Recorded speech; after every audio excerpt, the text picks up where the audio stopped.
Olá, gente, muito boa tarde, bom dia, boa noite. Não sei que hora que você vai estar assistindo esse podcast, mas agora é boa noite. Vamos dar sequência a esta série, esta websérie, digamos assim, sobre o livro O Intérprete de Borboletas, esse no qual a asa normalmente sai do meu ouvido aqui, entendeu? Que a Flavia já está com ele. Isso. Não, para mim é o quê? Me perdi. Não, do Não, lado de lá. começou tudo errado. Do lado de lá. Aqui, é isso? Só o Sérgio que consegue Não. dois. Gente, só o... agora sim. É pior do que parece. Pelo menos o Ninguém Sérgio. ensaiou comigo A gente sai isso. voando ao um lado só. Nossa, que palhaço. Muito boa noite, gente. Vamos dar início aqui a esse bate-papo que a gente diz. Borboleta é orixá, hein? Ah, é qual? É Yansan, é Oiá. Olha, a informação começou com informação importante para a gente. A borboleta tem importância em toda, né? No Japão é importantíssimo. Podemos falar disso também. Mas, enfim, nós fizemos bagunçamos tudo, Sérgio. Essa série de conversas inspiradas no Intérprete de Borboletas, mais recente romance do Sérgio Abranches, editado pela editora Record, para que a gente consiga criar um campo diferente, um campo novo neste universo da divulgação do livro e do marketing do livro. Eu fico brincando que o marketing de livros é mais ou menos como o para-brisa de carro. O carro hoje atinge 300 quilômetros, mas a para-brisa continua. Na chuva para o Mercedes e o Fusca. Então, a gente decidiu fazer essa série de conversas, que teve a Bruna Lombardi, Andréa Pachá, Pedro Doria, né? E agora temos a alegria de receber a jornalista Flávia Oliveira. Muito boa noite, Flávia. Boa noite, Afonso querido, Sérgio querido. Boa noite a todos, todas, todes, quem estiver nos assistindo. Mais uma vez, uma alegria estar aqui nesse Sempre um Papo. Não é minha primeira vez, é a minha primeira vez com o Sérgio, não é a minha primeira vez no Sempre um Papo, mas é sempre uma alegria levar esse papo. Você que sabe. Maravilhoso para a gente, para mim e para o Sérgio. Então, nós, como temos feito, fizemos um recorte, pensamos um assunto do livro do Sérgio, que é a questão do racismo na literatura e também essas modalidades musicais também que surgiram e que estão contidas no livro, como o slam, entre o rap, entre outros assuntos. Então, eu convido, em primeiro lugar, muito boa noite, sou Sérgio Abranches, querido, e eu convido o Sérgio a fazer uma pequena introdução para abrir esse nosso bate-papo. Boa noite, Afonso. Boa noite, Flávia, querida. Muito obrigado por estar aqui com a gente, conversando. E boa noite a todas as pessoas que estão e vão nos ver nessa conversa, né? Afonso e Flávia, olha, eu vou começar contando uma experiência recente. Estou escrevendo um novo livro, um ensaio, que passa pela independência do Brasil e depois a formação da sociedade brasileira. E eu resolvi reler a literatura de época para poder buscar fatos estilizados que me parecem ser mais representativos da experiência vivida do que você ficar tentando recuperar uma vida que você não experimentou, né? E os escritores que foram contemporâneos daquele momento, eles experimentaram aquilo. Quer dizer, como diz o Kundera, eles imaginam, mas eles imaginam a possibilidade da existência, não é? Porque eles falam de fatos vividos, né? Observados e tal. E aí eu estava pensando, obviamente, o meu objetivo era ir reconstruindo como é que a mentalidade de Casagrande foi se descarnando, né? Quer dizer, a Casagrande, na verdade, com a senzala e aquela coisa, foi se transformando num fato meramente histórico, né? E numa chaga em algumas fazendas recuperadas depois pelos ricos, etc., para lazer, mas, na verdade, ela permaneceu como uma dominância cultural. Né? E aí Eu me lembrei um pouco dessa discussão sobre você deve ler ou não deve ler os autores que tratam o negro de forma desairosa, né, no passado, mas o problema todo é o seguinte, é que como eles estão refletindo a mentalidade da época, era impossível eles fazerem de forma diferente, né?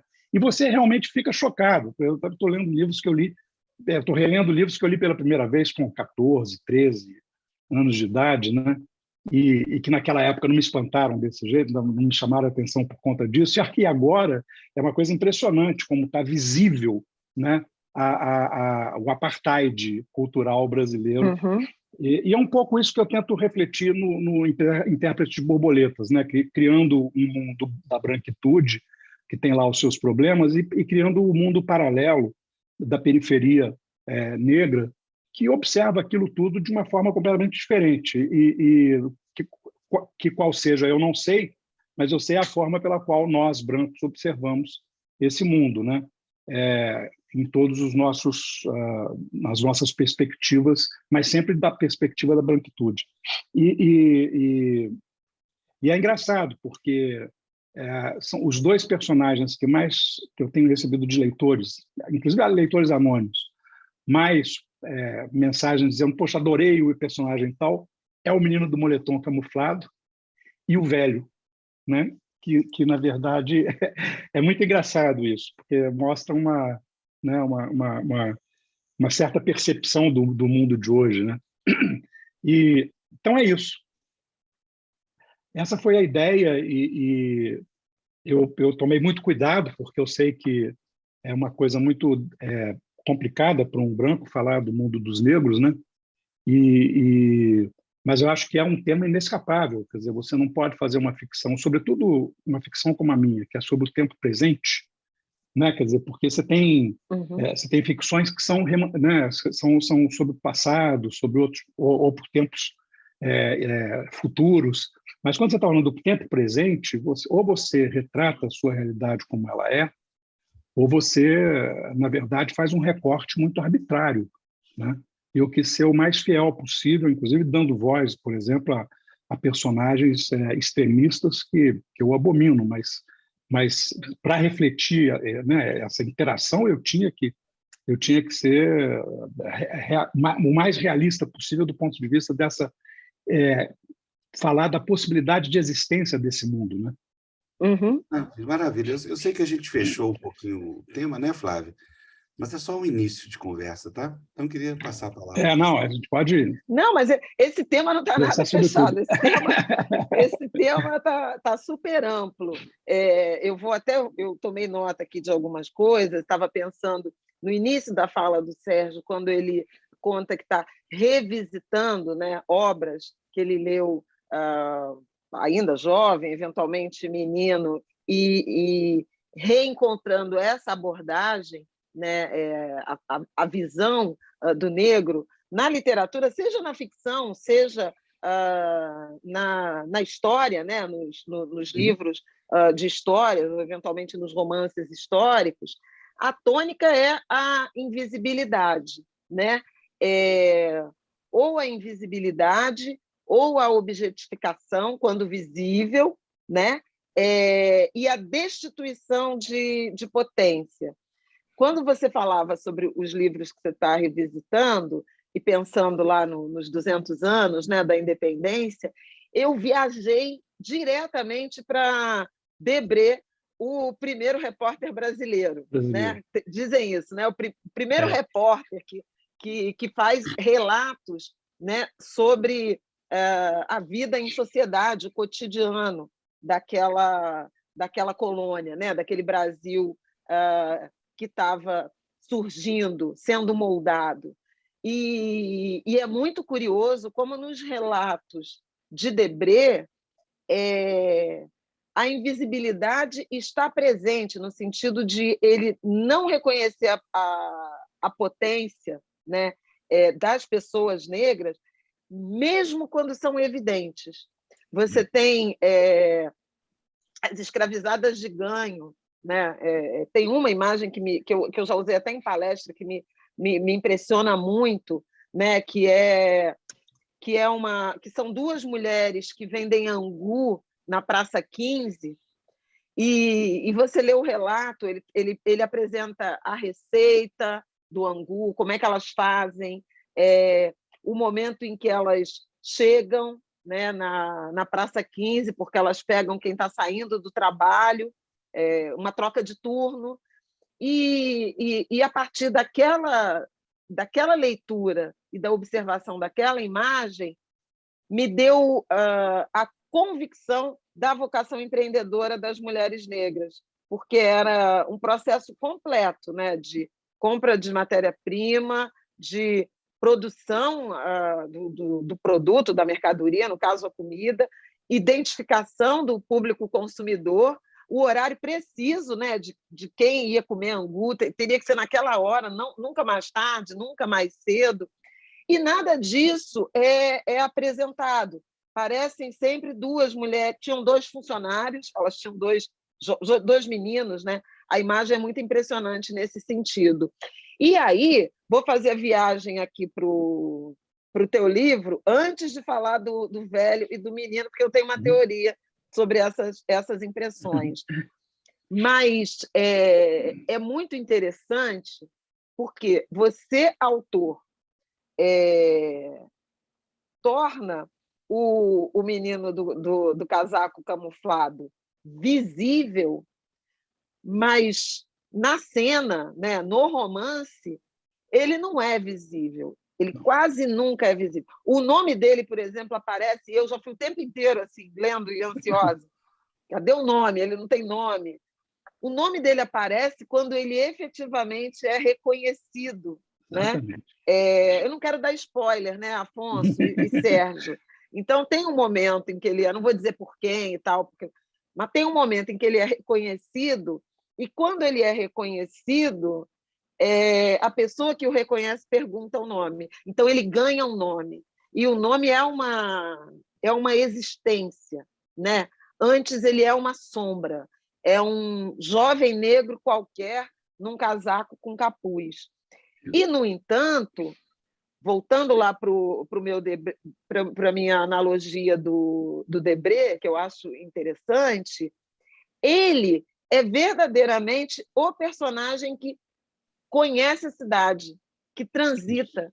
É impressionante como todo mundo é meio enclausurado, mesmo os personagens que experimentam o Rio de Janeiro, né, circulam em quarteirões, praticamente, né, da cidade.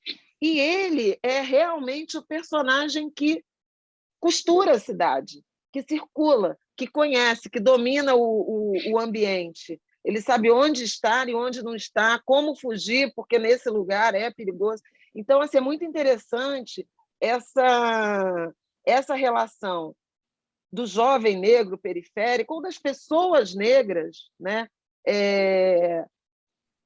Na circulação, nas travessias pela cidade. Outros personagens estão completamente perdidos ou indiferentes, né? À vida que pulsa. Foram 2 pontos que me impressionaram. Depois acho que a gente vai falar da arte, do efeito, né? da arte de rua, propriamente. E aí, para terminar esse bloco, que eu já me alonguei demais, você falou das referências que tem tido, né, de 2 personagens que chamam a atenção, que são o jovem negro e o velho, e é curioso porque os 2 têm em comum uma invisibilidade conceitual, né?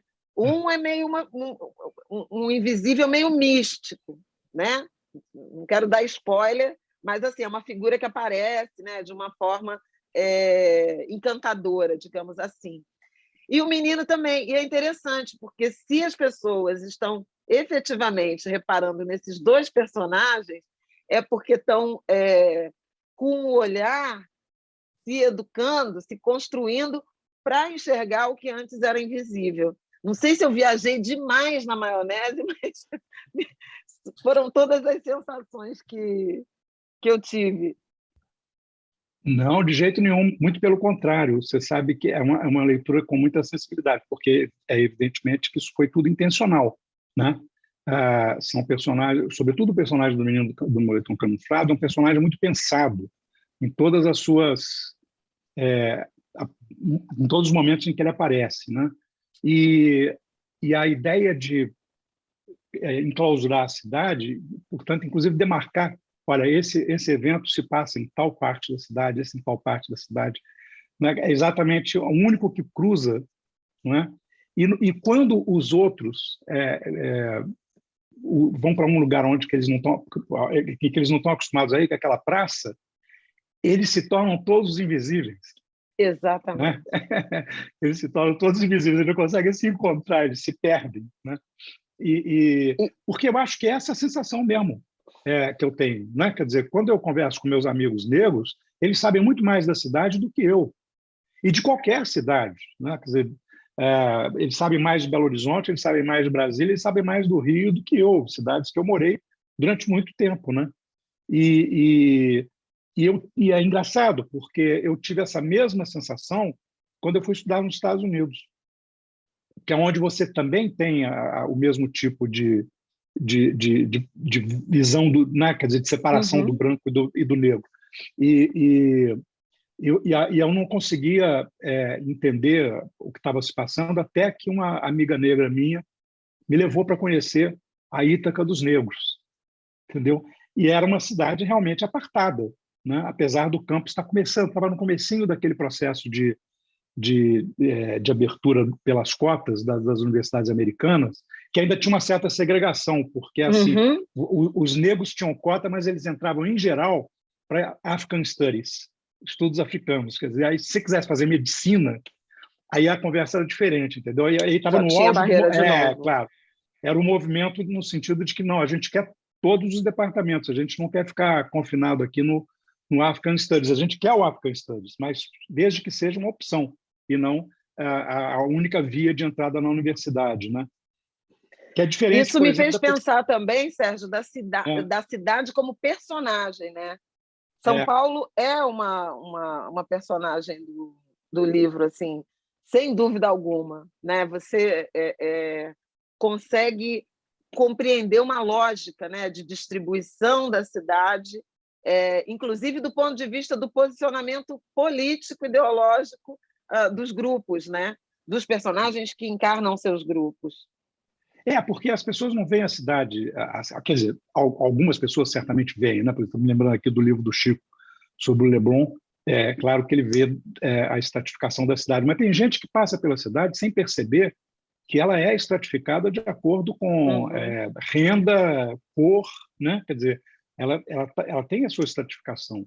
E se você presta atenção, você vê como é que a cidade interage com essas personagens, né? E ela estranha aqueles que são estranhos às suas partes segmentadas, né? E essa é uma das questões fundamentais que a gente vai ter que também resolver, né? A cidade ela tem que ser uma cidade de todos e todos têm que conhecer a sua cidade direito, né? Você tem que saber o que passa o resto da cidade, né? E essa ideia de usar a cidade como personagem é uma... No meu primeiro romance, no Pelo Negro do Medo, tinha um pouco isso com Paraty, né? Mas aí era diferente, porque como era uma história que tinha a ver com uma personalidade meio psicótica, que era mística, e muito, muito, muito cheia de assombrações na alma, sabe? Ela lê a cidade como a cidade foi pensada pela maçonaria, né? Paraty é um desenho maçônico, ela é cheia de símbolos iniciáticos pelas esquinas, etc. E tal. Quer dizer, então, se você é uma pessoa que fica pensando nessa simbologia o tempo todo, você consegue ver isso na cidade, né? Mas aí é uma coisa muito específica. No caso do intérprete de borboletas, não, eu queria de fato que fosse, inclusive que não fosse a cidade onde eu moro, para eu poder ter até um certo distanciamento para poder fazer esse desenho de forma menos comprometida, né? E não dizer, não, mas esse bairro aqui eu gosto mais, então eu vou dar um tratamento diferente para ele. Não, assim, é uma outra cidade, né? Eu queria que fosse assim mesmo. Ô, Mas gente, deixa eu legal, dar uma você paradinha para percebeu. você que entrou agora aqui na nossa conversa. Estamos conversando sobre o Intérprete de Borboletas, livro novo do Sérgio Abrantes. Estou parando que a borboleta está me incomodando aqui. Livro novo do Sérgio Abrantes. E, para isso, É isso. convidamos a querida Flávia Oliveira para conversar. Só você te localizar, você que acabou de entrar aí na live agora, viu, gente? Sérgio, eu queria que Não, você e aprofundasse um o pouquinho papo que melhor. era sobre racismo, arte de rua e tal, já está virando um papo sobre Pois é. cidade e outros Exatamente. temas. Mas bota a ordem na casa aí, Pois Afonso. é, vamos botar. Sérgio, eu quero que você aprofunde nessa questão porque, inclusive, você já disse isso em outras conversas, na questão da elaboração dos personagens, frente a essa preocupação que você tem, e eu reconheço e até me identifico demais com ela, que é a questão do posicionamento antirracista do homem branco moderno. Uma coisa que a gente pratica diariamente, eu queria te ouvir um pouco sobre isso. Afonso, a minha hipótese a respeito disso, pensando, fazendo assim uma etnografia de mim mesmo, né, é a seguinte: independentemente de você vir de uma família rica ou não, né, quer dizer, você ter nos seus antepassados escravocratas, donos de fazenda que tinham escravizados ou não, o fato é que, se você é um homem branco, e no meu caso é até mais grave, porque eu sou primogênito também, então eu sou assim a delícia do patriarcado, né? Quer dizer, e a delícia da sociedade branca. Quer dizer, eu sou branco, primogênito e homem. Quer dizer, eu tenho todas as qualidades, todas as virtudes eu tenho, né? Nessa Verdade. mentalidade. Então, é uma mentalidade muito complicada, porque eu sou educado assim, e não é que alguém chegou e me fez uma preleção, disse assim: meu filho, senta aqui, vou te explicar, os negros são maus, as mulheres são frágeis. Não, não é isso, ninguém fala isso para mim. Nunca me falaram isso, né? Nunca me ensinaram isso. A vida é assim, né? Quer dizer, o homem senta na cabeceira, não tem o negro nos seus lugares mais valorizados, na escola não tem, no clube não tem, né? Então você está acostumado, você vai sendo moldado, formatado por esse mundo em que a branquitude e a masculinidade são hegemônicas. Não é um esforço não é um esforço simples nem pequeno você conseguir se deseducar disso. Quer dizer, você está lutando contra toda a sua formação, né?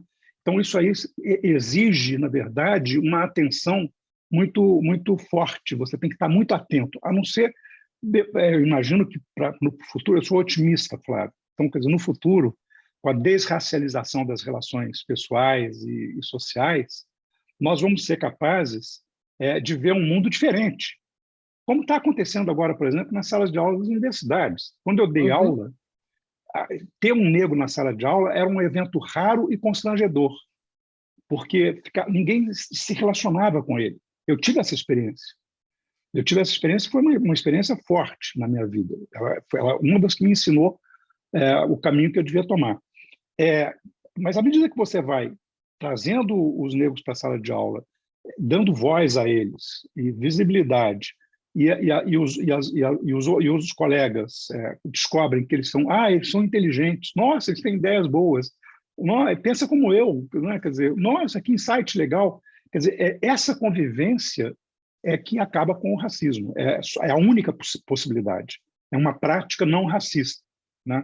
E a prática não racista ela tem que ser construída, porque você está numa sociedade racista. Então, essa desestruturação, essa desconstrução de uma sociedade e de uma mentalidade, né, quer dizer, de uma cultura que foi dominante durante tanto tempo, né, e tão naturalizada que você sequer percebe que você está cometendo atos de discriminação e de machismo, etc., né, exige uma eterna vigilância, autovigilância, né? Eu costumo dizer que isso é mais ou menos como você está nos alcoólatras anônimos, entendeu? Quer dizer, cada dia você tem que olhar e dizer assim: poxa, hoje eu não discriminei, hoje eu não tratei uma mulher como, né, não assediei, não tratei uma mulher como inferior, não tratei um negro como um ser inferior, diferente, não é? Eu tenho que aprender a encontrar a beleza do negro, né? As virtudes da mulher, a força da mulher.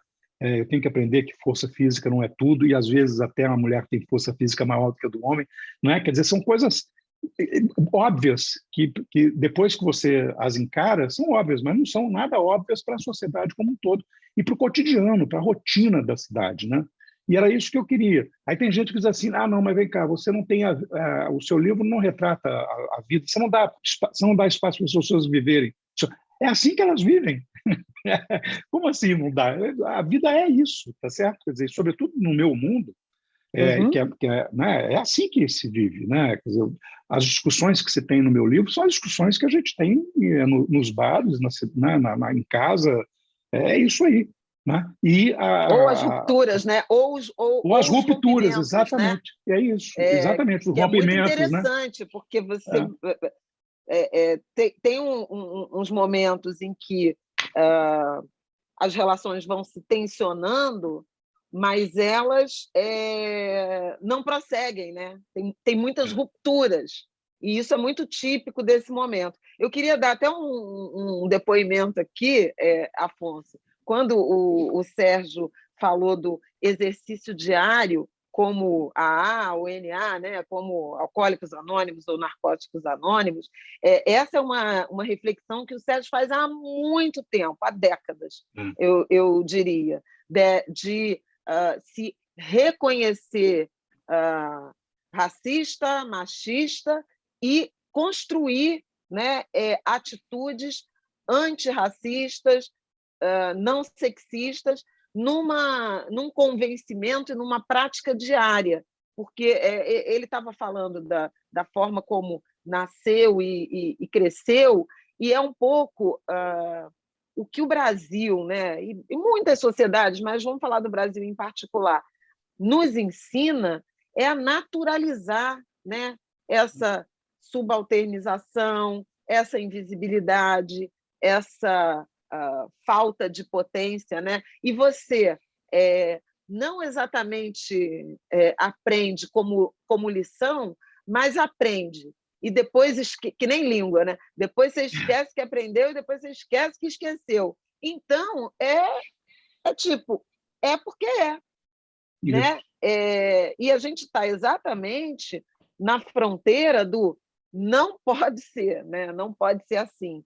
Você mencionou o acesso à universidade, e a gente está num ano importante, né, de refletir sobre isso, uma década da Lei Federal de Cotas e a possível revisão, e nem todo mundo na sociedade brasileira está convencido, né, de que esse foi o melhor caminho, né?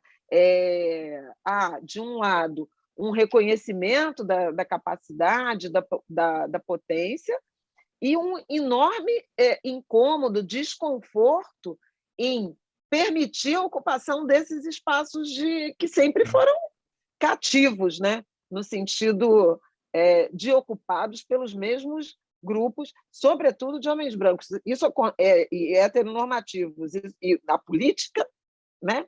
A política é hoje, né? O centro desse debate, né? da cobrança por representatividade, mas também a mídia, mas também a literatura. Vocês que escrevem, publicam livros, eu acho que percebem muito nitidamente, né, essas transformações. Mas não é sem tensão, né? A tensão ainda é permanente. E o livro também traz isso, né? O próprio reconhecimento do menino de moletom camuflado, né? Como um artista, é ponto de tensão, né? na trama, né? na narrativa do livro. E o que eu acho bacana, sem dar spoiler, mas é que há um desfecho generoso, que não está presente em todos os desfechos. E isso é importante também, porque poderia ter um desfecho óbvio, né? pela quantidade de violência contida, né, nas tramas. Tem muitos encontros e muitos episódios extremamente violentos, né, que são dos nossos dias, da violência política no sentido de troca de ideias, mas também de enfrentamento, né, da violência urbana, da intolerância, né, sob vários aspectos. Então, assim, é interessante que você tenha reservado, né, para esse personagem que se torna visível, né, um desfecho generoso. Sérgio, a gente falou pouco aqui, quer dizer, falou muito, mas eu queria oferecer aos nossos ouvintes, espectadores, né, uma visão sobre as transformações que a linguagem pode exercer neste campo. Você falou muito de si próprio, você falou do comportamento que você se impõe, a Flávia também, da questão das transformações, mas eu lembro de um amigo nosso que, quando aconteceu um problema relacionado a um racismo identificado num livro de um dos nossos colegas, ele foi divertidíssimo. Ele já tem uns 12 livros publicados, ele disse que releu todos os 12, anotando todas as possíveis idiotices que ele tem escrito nos últimos 30 anos desses livros, e fez questão de pedir essas possíveis modificações aí nas futuras edições. Eu queria que vocês falassem um pouco sobre esse campo que a linguagem pode oferecer para as possíveis transformações. Olha, uma das formas que você tem para fazer isso é você não fugir das palavras ofensivas, né? No caso do intérprete de borboletas, por exemplo, eu uso palavras ofensivas na boca dos que são ofensores, né? Uhum. E mostro que você tem uma outra maneira de falar que não tem aquelas cargas que estão colocadas ali, né? Porque também tem uma tendência no mundo branco de espanar, né? Tá bom, isso aí é feio de falar, então tá bom, não fala, mas também não fala que é feio, nem lembra mais disso. Vamos esquecer. Não, vamos esquecer não, né? Quer dizer, e se você não fala, você pensa, então dá na mesma, tá certo? Quer dizer, vai importar na sua atitude. Agora, a linguagem, a linguagem transcende a palavra, né? Quer dizer, a gente sabe disso, nós que gostamos de literatura, de música, a gente sabe que a música é uma linguagem poderosíssima, né? E, Flávia, teve uma fliarachá que o Afonso me colocou numa mesa com o MV Bill para falar sobre rap e literatura. E aí eu peguei e levei para apresentar, para projetar lá, um rap de um menino do Marrocos, marroquino, que é um rapper muito, muito subversivo, que faz muita crítica à sociedade marroquina e ao governo marroquino, né, e tal. E ele vive preso, ele vive na cadeia. Então, assim, quando eles soltam ele vai para um lugar na rua e faz um show de rap e faz o vídeo e espalha de novo, ele vai preso de novo. Ele passa o tempo todo nessa, né? E aí eu estava falando, olha, exatamente, olha, a linguagem é a mesma, né? Quer dizer, o ritmo, a ideia surge de um determinado lugar nos Estados Unidos, se propaga, né, se globaliza, porque agora tudo se globaliza, mas quando você olha, o contexto é sempre um contexto local, né? Quer dizer, mas é uma linguagem que você encontra um plano de solidariedade e um plano de diferenciação, né? Quer dizer, o meu problema racial, né, no Brasil é diferente do que se passa no Marrocos. Uhum. Mas nós encontramos o mesmo tipo de linguagem para falar dele, né? Era um pouco isso. E eu me dei conta que o MVB não tinha pensado sobre isso dessa forma. Ele ficou muito impressionado e depois eu vi que ele adotou uma outra visão dessa coisa da linguagem, porque ela é muito poderosa, né? E por outro lado, tem uma coisa que eu observei, que é a seguinte: foi no comecinho da internet, quando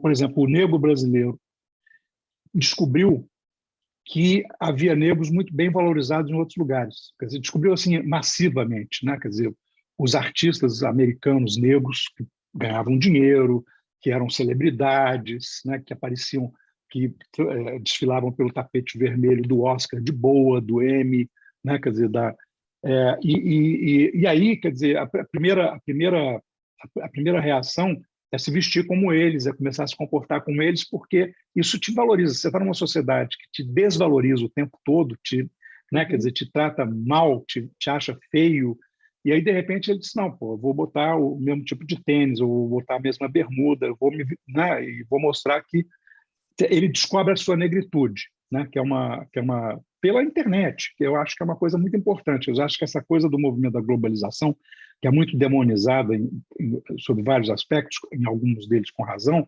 mas o fato é o seguinte: ela te traz, ela arrebenta os muros culturais que você constrói em cada sociedade.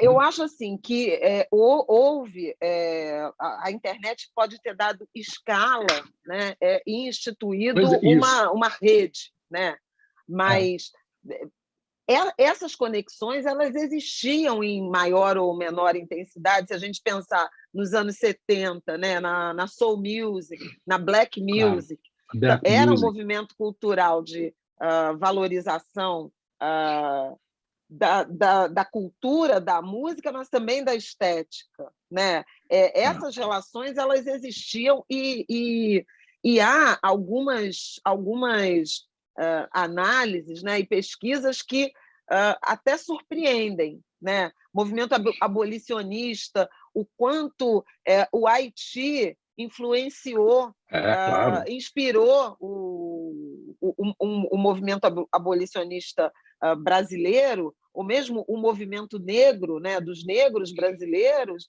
num momento em que nem tinha, né, comunicação, assim, nos moldes do que a gente tem hoje. O que a internet, eu acho que faz, e de fato revoluciona, é que a escala é um canhão, né? É uma escala que ilumina tudo, né? Então, você tem movimentos muito fortes das mulheres, por exemplo, com o cabelo afro, né? O afronta, né? De deixar os cabelos crespos, e aí assim você vê uma geração de meninas, de jovens mulheres e até de mulheres mais maduras, no meu caso, por exemplo, né? que vão se transformando nessa onda de uma escala muito numerosa. E aí tem um sentido de sair de um certo isolamento ou confinamento, né? E se enxergar fazendo parte de um grupo. Tudo aconteceu muito rapidamente, ou muito, não rapidamente, mas simultaneamente. Se a gente pensar que é internet, é acesso à universidade, né? A produção cultural e a pressão por representatividade, há, em alguma medida, essa autodeclaração, essa identidade negra que também ela é muito fortemente encampada, inclusive por esses artistas e atletas, né? Que lá nos Estados Unidos nunca tiveram dúvida sobre quem eram, mas no Brasil não necessariamente, né? Tem muitos, digamos assim, novos pretos, né? Novos negros, no sentido de uma... não é que não se soubessem negros, mas é que passam a lidar, né, com a identidade negra, com a negritude de uma forma afirmativa, assertiva e orgulhosa, né? Que é diferente do disfarce, né? Da invisibilidade. Ninguém mais está com o capuz, usando um pouco a imagem, né, do manto de invisibilidade que você traz no livro. É um movimento meio coletivo de tirar o capuz, com as dores e delícias que isso significa, porque tem muita pancada.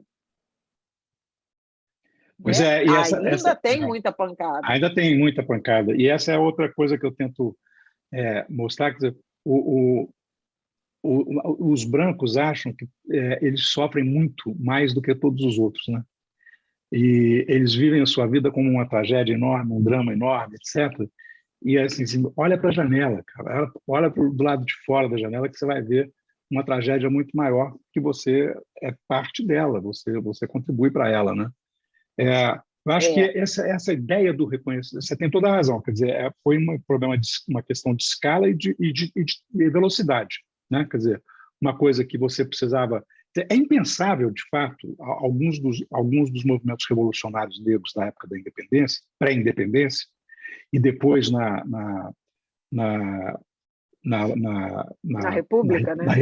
Na República, eles são impensáveis sem o exemplo do Haiti, né? Sem a demonstração de que é possível uma revolução negra, né? Quer dizer, e uma desocupação de uma sociedade que, na verdade, não foi a sua, quer dizer, você foi levado para lá sequestrado e escravizado, mas acontece, está bem, me cessionaram a minha relação com a minha África, então, agora aqui é a minha terra, então, pô, sai da minha terra, né? Quer dizer, sai da minha terra.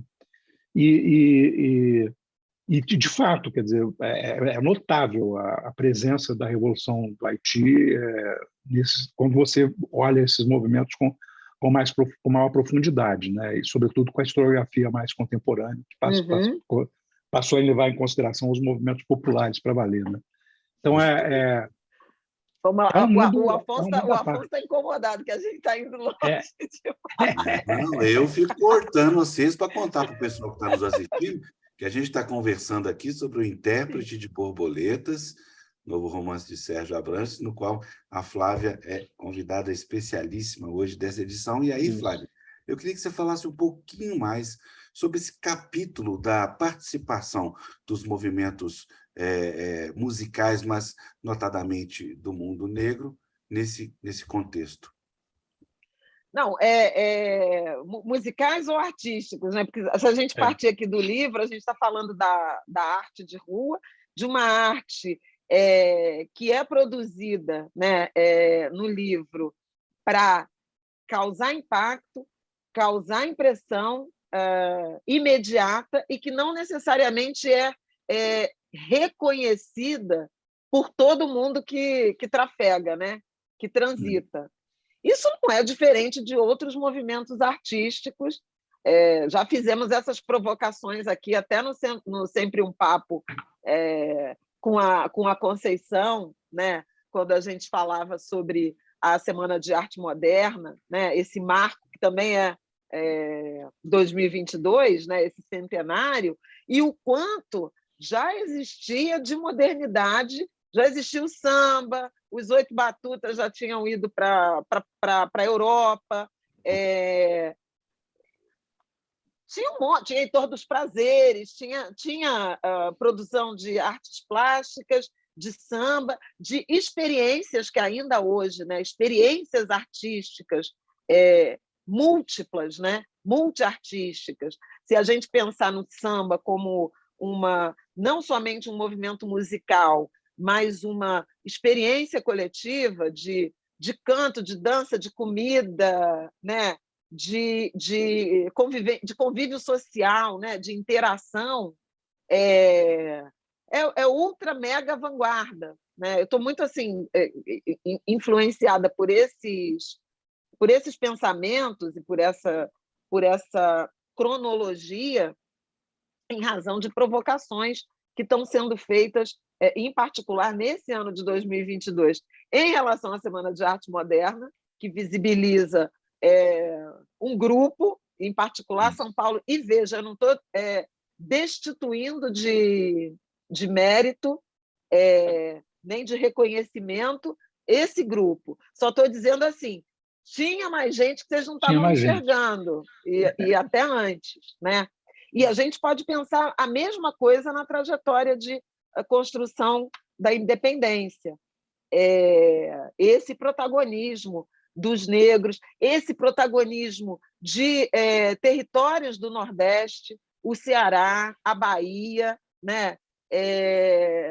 Não era só a corte, não era só o Pernambuco, não era só Rio, São Paulo, não era só o Paço Imperial, São Cristóvão, Petrópolis e as margens do Ipiranga, né? O Brasil era muito... Rio Grande do Sul, né? Então, assim, tem muita coisa tem muita história do Brasil, né? Que a gente precisa ampliar as lentes, subir a luz, né? Jogar a luz para outras dimensões. E a mesma coisa, a mesma analogia, eu acho que dá para fazer no que diz respeito ao movimento musical, se a gente pensar no samba, né? Nessas influências todas, que vai chegar na bossa nova e tudo mais, mas também nisso que a gente está chamando de arte de rua. A gente chama de arte de rua porque a gente não valoriza, e eu acho que talvez seja porque não valoriza. É uma forma de depreciar, né? Não, pois de depreciação. É arte de rua, então ela não está confinada nas galerias. E tem um momento do livro até que o personagem fala isso. Mas eu não vou mais estar na rua, né? Agora eu tenho que... Tem um momento, tem um dilema do confinamento, né? Naquele personagem. Mas repara que se a gente está imbuído da intenção de reconhecer a potência, você pode pensar que na verdade, uma imensa ousadia de transformar a cidade em galeria, né? De fazer da cidade galeria. Então, de desconfinar, né? De abrir as portas, as janelas, né? da criação artística. E aí, nesse sentido, o povo negro sempre teve nesse local. A arte negra sempre foi uma arte de rua, mas no sentido revolucionário da rua, no sentido libertário da rua, né? A gente pode pensar o grafite, o rap, o slam, o passinho, né? Mas a gente pode pensar a escola de samba, né? O samba, a capoeira, a macumba, né? O candomblé e os tambores que deram no samba e em todo o resto. As grafites, as pichações, os entalhes, né? Tudo era... É engraçado isso, porque tudo era visto e, ao mesmo tempo, invisibilizado. Né? E, ao mesmo tempo, desqualificado. Por exemplo, totalmente a arte popular é do campo do mundo negro, não tem conversa. Pois é, mas aí, por que é chamada assim? Pois é. Eu acho que tem uma coisa, Flávio e Afonso, que tem a ver com o seguinte, quer dizer, na verdade, quer dizer, você tá confinado na rua, né? Quer dizer, a rua é o lugar onde você pode respirar, porque dentro da casa do branco você é serviçal, quer dizer, né? Você nada mais emblemático que a entrada de serviço, né? Mas e aí, quer dizer, mas quando você faz a sua arte na rua, na verdade é libertário, porque na verdade é uma ocupação da rua para suas finalidades, né? Quer dizer, eu não estou usando a rua porque da maneira como você planejou que eu usasse. Né? Não, eu vou usar a rua como eu quero, porque a rua é minha. E tem a ver com aquele negócio que a gente fala no começo, né? De quem conhece a cidade. Porque, de fato, a rua é pura passagem para os outros. Né? A rua é a rua. Exceto a rua em que você mora, eventualmente a rua onde você trabalha, o resto é rua, o resto é passagem, né? É diferente de quem está na rua, né? Porque aí não, a rua é o espaço, é um espaço vital. Agora, e aí é um espaço de convivência, de interação. Né? De quem ocupa de quem ocupa a rua. Tem uma coisa interessante que eu estou refletindo a partir da conversa do Cis. Essa arte que está na rua e essa arte chamada popular, como a Flávia fez um parêntese, ela é sempre coletiva. Claro. né? E quando ela é apropriada, e quando ela é apropriada pelos, digamos, não populares, ela acaba virando coletiva, né? Quer dizer, a ideia de você, por exemplo, decorar a rua na época do Carnaval, na época do Natal, em certas ocasiões, aí você vai para a rua e aí você decora a rua e depois decora a sua propriedade privada ali, tá, o seu espacinho, né?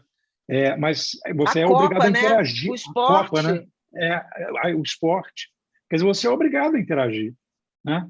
E à medida que você vai, de fato, se tomando de prazer por aquela atividade, você não tem outra forma de entrar nisso do que convivendo e aceitando a diferença e a diversidade, né? Quer dizer, eu fico pensando, Flávio, quando você, de fato, se apaixona pelo seu time e você vai para a galera não tem estratificação, né? Exatamente.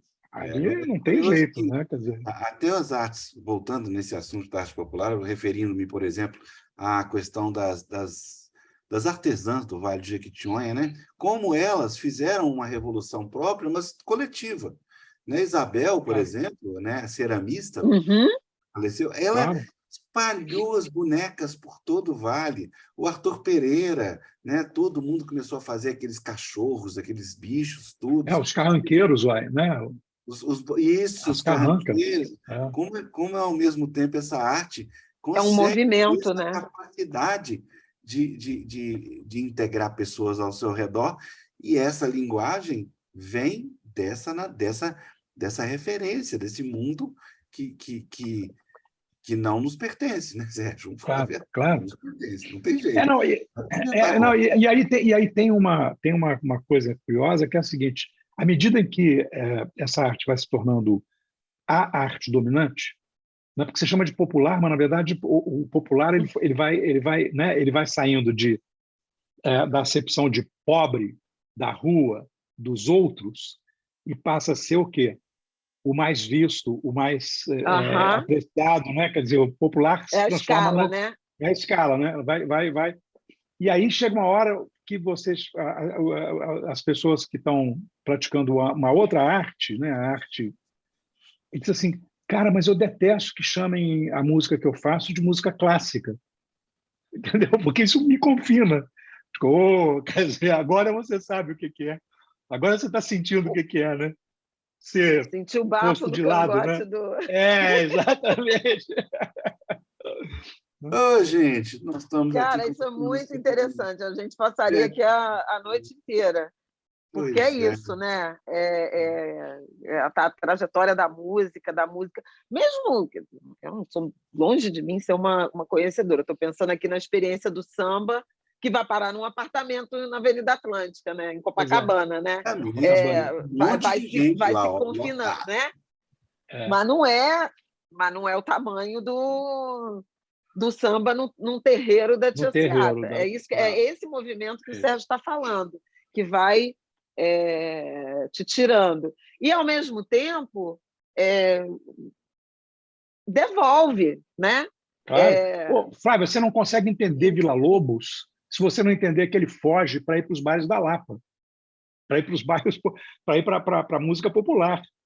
Se ele não fugisse, não pulasse a janela e não fosse para lá, para a Boemia, ele não era Villa-Lobos. Ele não teria feito o que ele fez. Tantos outros. Pois é. Não é? Chiquinha, né? Chiquinha Gonzaga. Isso, também. E, gente, estamos aqui, então, infelizmente, eu sou aquele chato que vira que a hora já acabou, e agradecer imensamente a Flávia, como eu estava dizendo.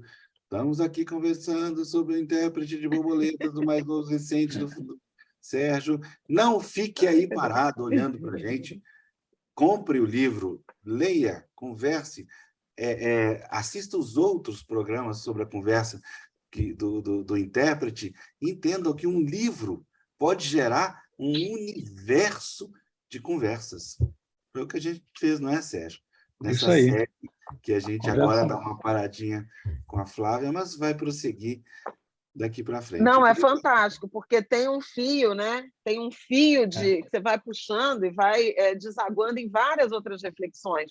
A gente escolheu um trecho, né, a partir da experiência de um personagem, e viajamos aqui, né? Fomos lá em Debré, fomos no Haiti, fomos no Carnaval, fomos no apartamento da Nara Leão. Vale de Jequitinhonha. Né? Fomos no Vale do Jequitinhonha. Várias travessias. Mas o livro tem muitas outras dimensões, né? É isso que eu queria falar. Da convivência geracional, para né? concluir, de jovens, né? De pais e filhos, né? Das relações familiares, entre irmãos, a cidade,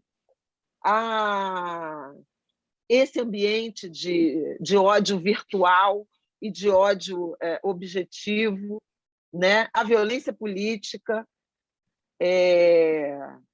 a homofobia, né?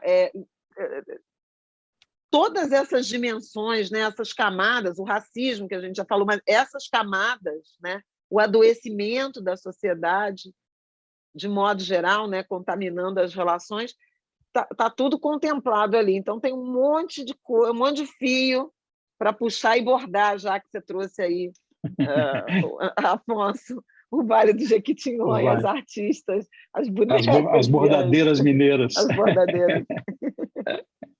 Ô, Flávia, prazer falar com vocês, querido, estar com vocês essa noite. Eu queria ficar aqui a noite inteira, mas acabou. Bem, Sérgio, queria convidá-lo a fazer o encerramento dessa noite. Pois é, a gente sempre encerra com uma leiturinha, né? Mas antes eu queria dizer que foi uma maravilha, né? Um encantamento conversar com a Flávia, a gente fica muito agradecido, eu particularmente, né? Pela leitura, pela conversa e pela amizade, que eu prezo muito. Eu vou um pequeno spoiler de um diálogo aqui do livro, né? Oi, Afonso, estou ligando por causa da Isaura. Aconteceu alguma coisa? Não, era só o que faltava, ela já tem problema demais, coitada. Então o que é? Ela está super magoada com você. Diz que não recebeu nenhuma palavra de solidariedade, ao contrário, só recriminações. Ela é mãe da sua filha, afinal, e o Caio, o único tio que Marida tem. Mas, Kátia, eu não tenho como ser solidário com eles. O que Caio fez é imperdoável e Isaura não o impediu. Conhecendo-a como eu conheço, imagino que deva ter encorajado o irmão, isso sim, ainda que para se arrepender no momento seguinte. Só que foi tarde demais. Afonso, não acredito que você vai ficar do lado de um pichador contra a mãe e o tio da sua filha. Não é questão de lado, Kátia. Tem um lado que é o certo e tem o que é errado. É isso. É isso. Gente, muitíssimo boa Estamos noite. do lado certo. Vamos terminar colocando as borboletas no ouvido. No ouvido? Ai, cadê? Ouvir borboletas. Ouvir borboletas faz bem, né? Baixo, minha borboleta. Agora. Ouvir borboletas faz bem, né? Diz o velho. Nossa, e como? Muito obrigado, gente. Boa noite. Até já. Obrigado, tchau. Um beijo, meus amores. Até a próxima. Vida. Até mais.